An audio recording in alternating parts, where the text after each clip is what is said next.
अल्हम्दुलिल्लाह। पिछली मरतबा हमारा डिस्कशन चल रहा था devices that were historically designed for measurement of time. तो हमने सनडायल और वाटर क्लॉक, कैंडल क्लॉक वगैरह के बारे में देखा था।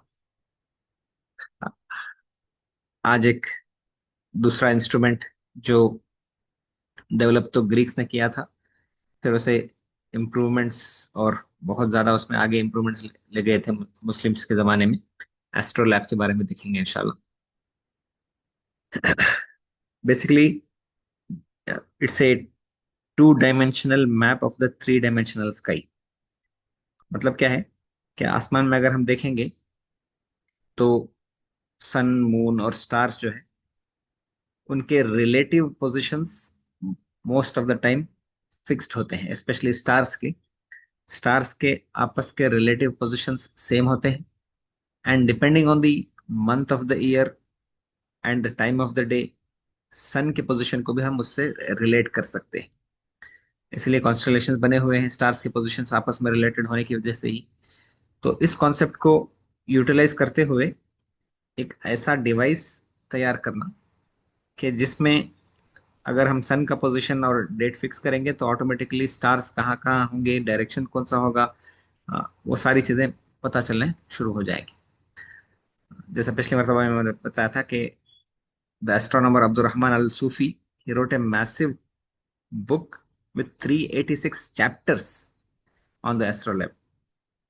मोर देन 1000 एप्लीकेशंस डिस्क्राइब हुए हैं उस किताब में। उसके फंक्शनिंग का एक सिंपल सा वीडियो है, उसको देख के आगे बढ़ेंगे इंशाल्लाह।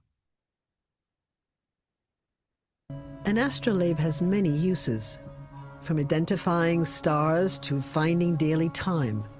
It may have been developed by the Greeks, but it reached its zenith in the hands of Islamic scientists. They wanted to make better, more accurate instruments to calculate time. This is an Islamic astrolabe. This instrument is actually a mechanical computer. What you see here is the projection of the sky for a specific latitude.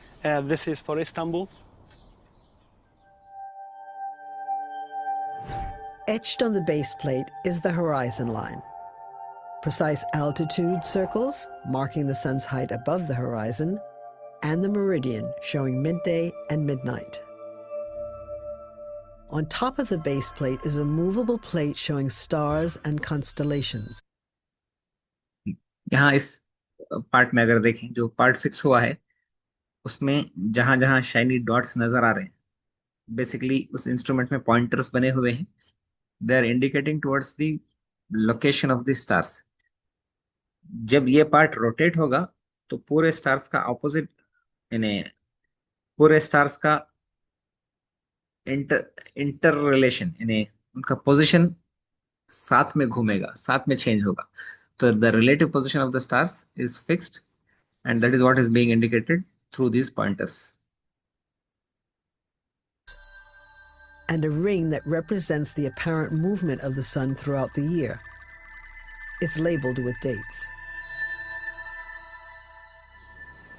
It starts with one single observation. And we will actually try to maintain the position of this piece exactly aligning with the sun. I think it's now aligned. An astrolabe has many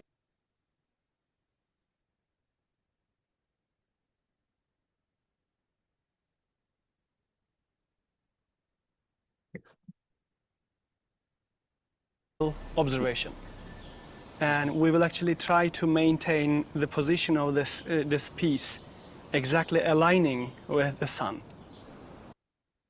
ये जो सन से align करने का मामला है, एक simple सा strip है जिसमें दोनों एंड्स में होल्स बने हुए हैं।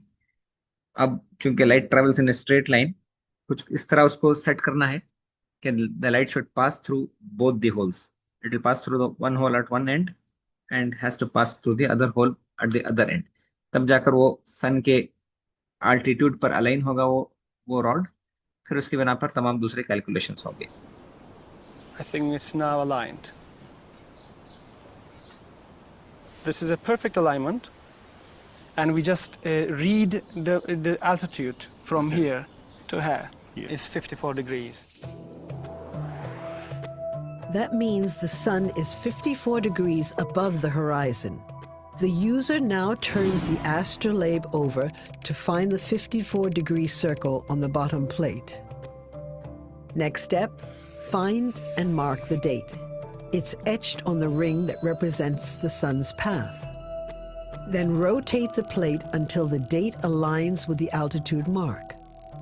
If you take a piece of string from the center of the astrolabe through the aligned points, you can read the time from the rim. The line is like the hand of a clock. It's 4 minutes past 2 in the afternoon. Once we reach that, we can calculate any time. So that is not a simple to use instrument, but accurate enough for all timekeeping applications.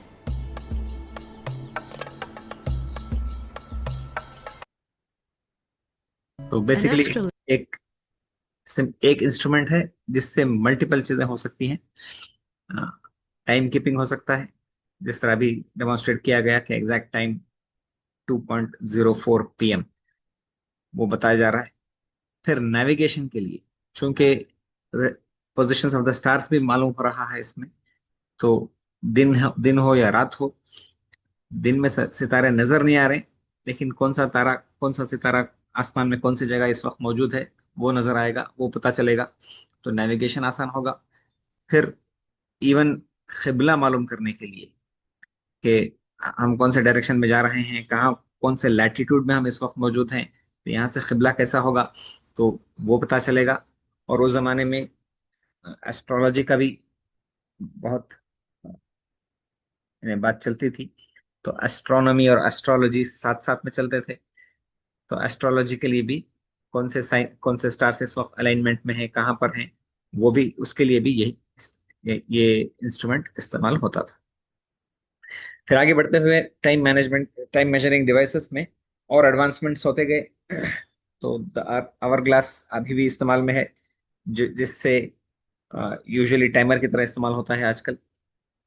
फिर mechanical clocks बनना शुरू हो गई. There is a concept called the verge and folio escapement के exact durations में wheel turn होती है with proper stops and checks.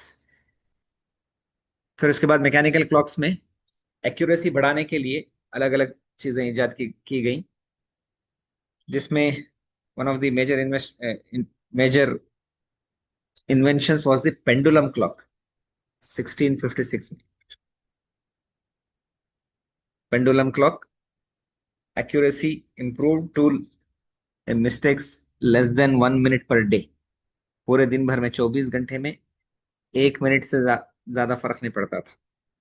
तो वहां तक की एक्यूरेसी पहुंची थी 17th सेंचुरी में पेंडुलम क्लॉक के जरिए से. फिर जाकर स्प्रिंग क्लॉक स्टार्ट हुए हैं और मास प्रोडक्शन इंडस्ट्रियल एज में शुरू हुआ. और इंडस्ट्रियल एज में चूंकि ट्रांसपोर्टेशन भी आसान हो गया और लोग ट्रैवल करना ज्यादा शुरू कर दिए, तो स्टैंडर्ड टाइम बनाने की जरूरत पड़ गई कि स्टैंडर्ड टाइम जोन्स हर जगह सेम टाइम मेजर होता रहे, हर जगह सेम मेजरमेंट्स हो, कंपेरेबल हो, और यानी टाइम जोन चेंज होने की वजह से कंफ्यूजन्स ना हो. उसके लिए ग्रीनविच मीन टाइम फिक्स हुआ 1840 के आसपास में. फिर मास प्रोडक्शन जो शुरू हुआ है वो 1850s में.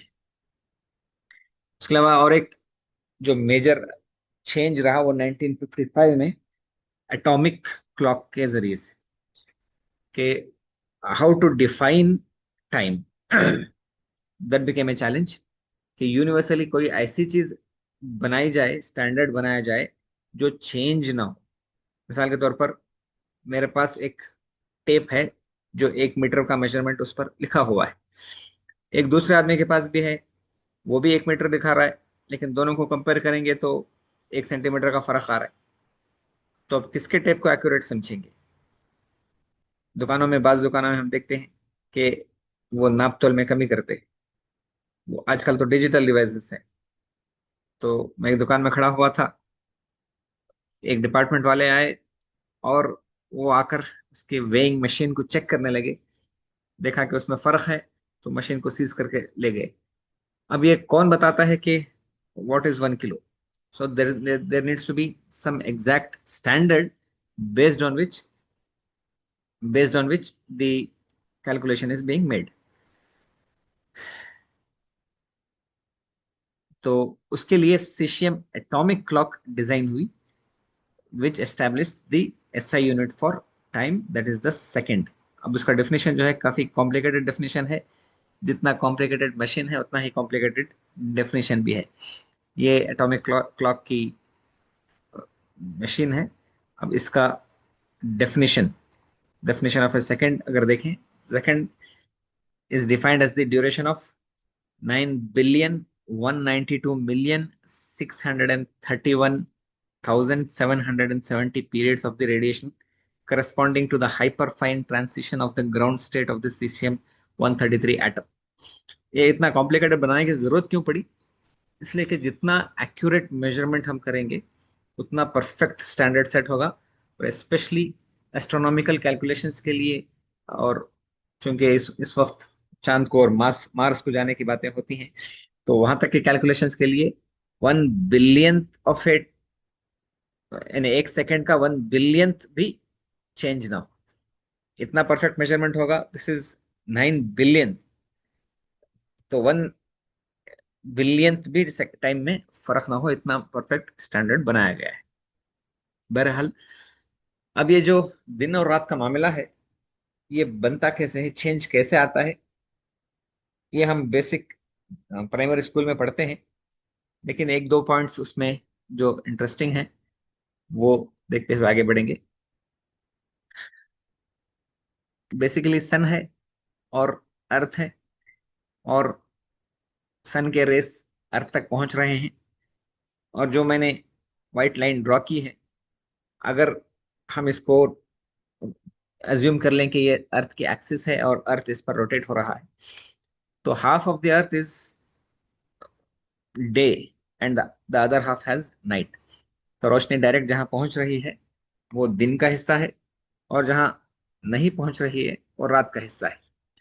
अगर ऐसा होता अगर ऐसा होता तो दो तीन चीजें होती. साल भर में half the globe would have been day, the other half would have been night, and every place, हर जगह में दिन और रात का ड्यूरेशन इक्वल होता. 12 घंटे दिन है, 12 घंटे रात है. तो पूरे साल भर के लिए किसी भी जगह में आप चले जाएं, वहां 12 घंटे का दिन है, 12 घंटे की रात है. इस तरह का मामला हो जाता. दूसरा ये होता कि जो इक्वेटर के पास हैं उनको लगता कि सन जो है वो काफी फास्ट मूव हो रहा है आसमान में, इसलिए कि डिस्टेंस उसको ज्यादा कवर करना है, 12 घंटे ही में कवर करना है. और जो पोल्स के पास हैं, जो नॉर्दर्न हेमिस्फीयर में आगे हैं या सदर्न हेमिस्फीयर में साउथ पोल की तरफ हैं, तो उनको लगता है कि सन जो है वो काफी स्लो मूव हो रहा है, और एग्जैक्टली exactly सर पर नहीं होगा बल्कि थोड़ा सा डिविएट होकर होगा.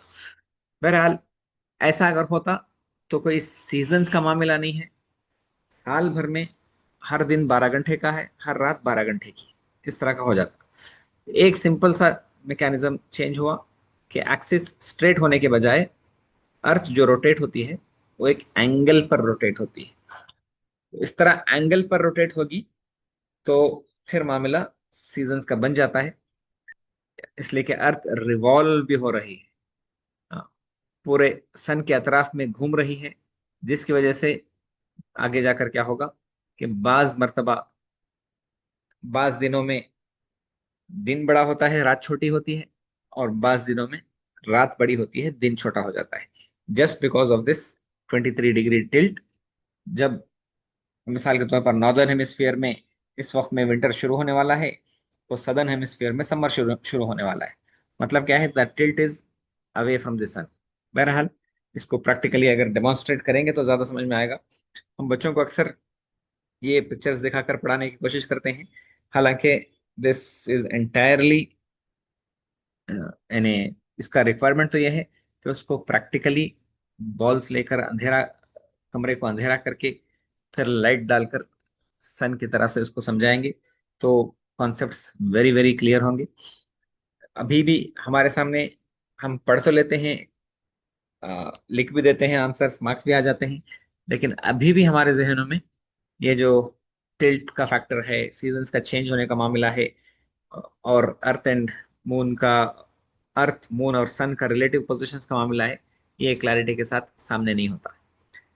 इसके लिए एक सिंपल सवाल आप सबके सामने रखना चाहता हूं कि सन है, अर्थ है और मून है, जिस तरह यहाँ इमेज में नजर आ रहा है। तो earth is rotating, fine. Earth is also revolving around the sun, fine. The moon is also rotating and it is revolving around the earth, all this we know. इस इमेज के हिसाब से अगर हम सोच कर देखें तो लूनार एक्लिप्स कब होता है? जब अर्थ जो है वो सन और मून के दरमियान में आ जाए। और सोलर एक्लिप्स कब होता है? जब मून अर्थ और सन के दरमियान में आ जाता है। तो इस हिसाब से मून जो है, that is revolving around the earth once a month, एक महीना लेता है पूरे अर्थ के अतराफ घूमने में। तो अगर हम इस इमेज में देखें तो there should be A lunar eclipse every month and there should be A solar eclipse every month. कि एक महीने में मून अर्थ के अतराफ में घूम रहा है, तो 15 दिन के बाद अर्थ मून और सन अलाइन हो जाते हैं, तो लूनार एक्लिप्स होगा।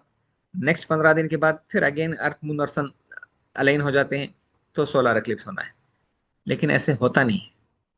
क्यों नहीं होता, इसके बारे में सोचें और हो सके तो अ, जवाब भी भेज दें। अल्लाह ताला हम सबको समझने की तौफीक अता फरमाए। अगली बार एक इंटरेस्टिंग टॉपिक कवर करने की कोशिश करेंगे कि how do we decide the किबला without the use of any devices. वो इंशाल्लाह देखने की कोशिश करेंगे। उसके लिए थोड़ा सा 3 डायमेंशनल ओरिएंटेशन में सोचने की और इन बेसिक कॉन्सेप्ट्स को समझने की जरूरत पड़ेगी। अल्लाह ताला हम सबको सही समझने की तौफीक अता फरमाए। वाखिर दावाना अल्हम्दुलिल्लाह रब्बिल आलमीन। जज़ाकुमुल्लाहु खैर। ये जो